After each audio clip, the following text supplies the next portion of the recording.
Psalms chapter 37 verse 4. Delight thyself also in the Lord, and He shall give thee the desires of thine heart. Madalas iniisip natin na ang verse na ito ay tungkol lang sa pagtanggap ng mga gusto natin.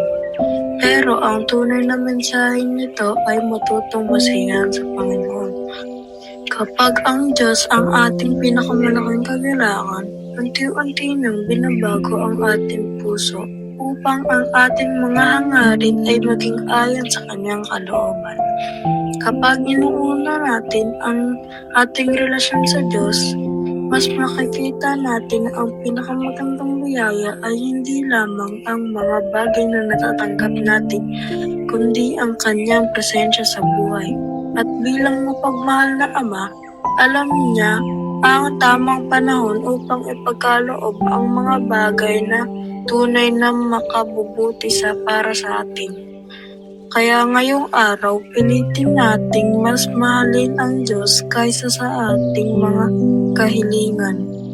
Kapag Siya ang ating kagalakan, hindi niya tayo bibiguin. Let's pray. Lord, maraming salamat po dahil Ikaw ang pinagmumulan ng tunay na kagalakan. Tulungan mo kaming unahin ng aming relasyon sa iyo kaysa sa aming mga sariling hangarin. Naway maging ayon sa iyong kalooban ang aming mga pangarap at patuloy kaming magtiwala sa iyong tamang panahon. Pangalan ni Jesucristo. Amen.